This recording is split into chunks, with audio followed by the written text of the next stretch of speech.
Most people believe they are living their own lives.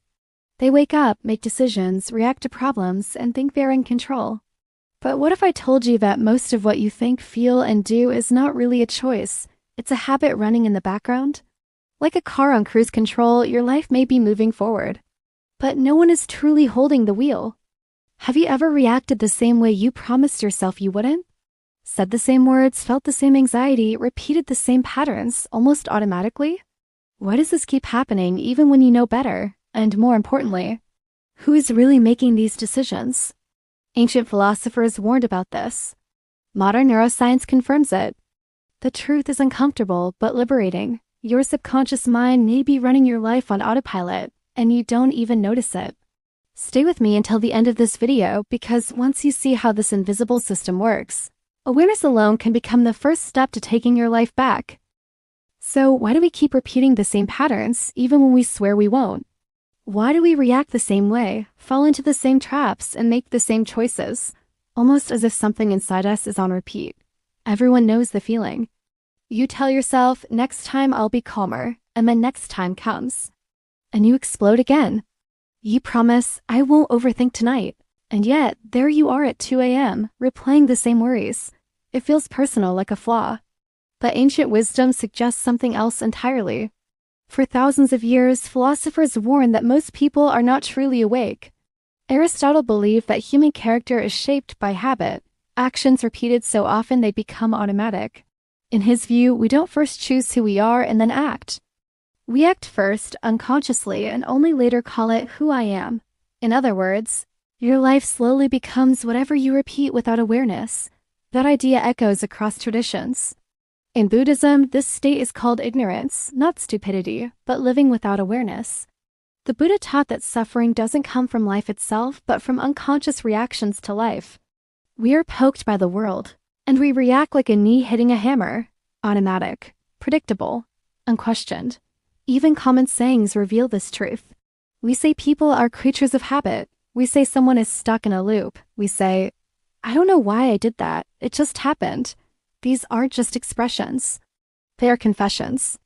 The Stoics understood this deeply.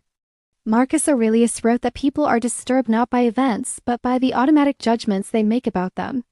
Same event, same trigger, but the reaction happens so fast it feels inevitable, like a reflex.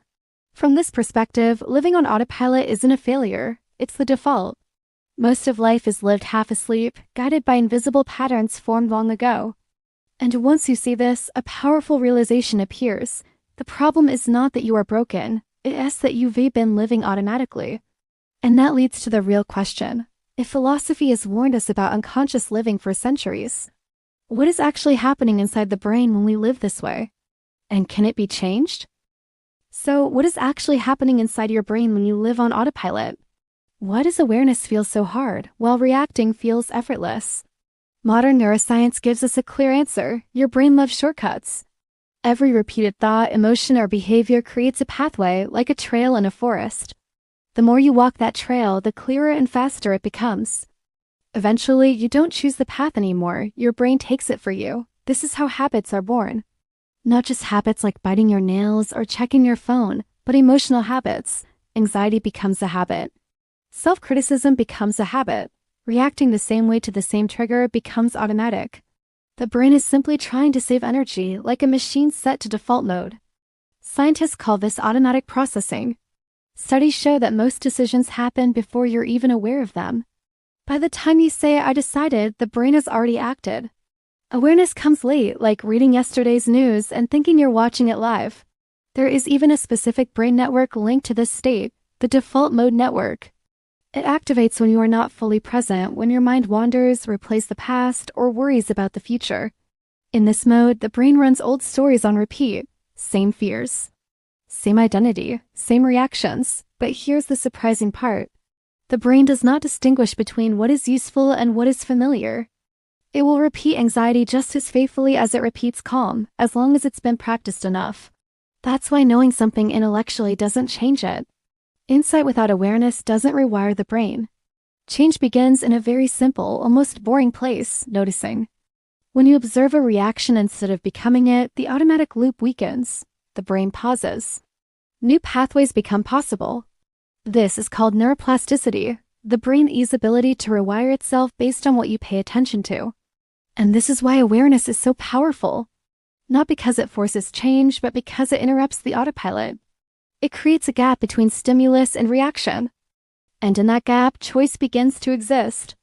In the next part, I'll guide you through a simple practice that helps you step out of automatic reactions and reconnect with conscious choice, not through effort, but through awareness. Let's bring everything together. Philosophy warned us that most people live by habit. Science showed us that the brain runs on shortcuts. And your own experience confirms it. Reactions happen before choice. Living on autopilot is not a personal failure. It's how the mind was designed to work. Habits form. Pathways repeat. The default takes over. And without awareness, the same thoughts, emotions, and behaviors keep playing like an old song you didn't choose, but keep hearing. Now imagine something different. Imagine waking up and noticing a reaction before it fully takes over. Imagine feeling anxiety rise, and instead of being dragged by it, you simply see it. Imagine having a small pause between what happens and how you respond. That pause is everything. That is where freedom begins. Awareness doesn't fight the mind, it observes it. And observation changes the brain.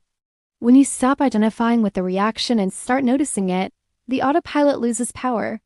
The old pathway weakens, a new one becomes possible. Here is a simple practice you can start using today. The next time you notice a strong emotion, a repeated thought, or an automatic reaction, don't try to change it. Just name it, silently say, "This is a pattern." That's it. No judgment. No correction, just awareness. By naming it, you step out of it. You move from being inside the reaction to watching it. And the brain responds to that shift. Neural pathways begin to loosen. The loop starts to break. This works because the subconscious runs on repetition, but it also responds to attention. What you observe, you weaken. What you unconsciously repeat, you strengthen. Awareness flips the direction. With practice, those small pauses grow. Reactions soften, choices return. Life feels less automatic and more intentional, not because you forced control, but because you woke up. So I'll leave you with this question. What is one pattern you've been noticed in yourself today? Share it in the comments. Naming it may help someone else notice theirs too. And if you want to keep learning how to step out of autopilot and reconnect with conscious living, subscribe to the channel. New videos every week where science and spirituality meet to help you take your life back, one moment of awareness at a time.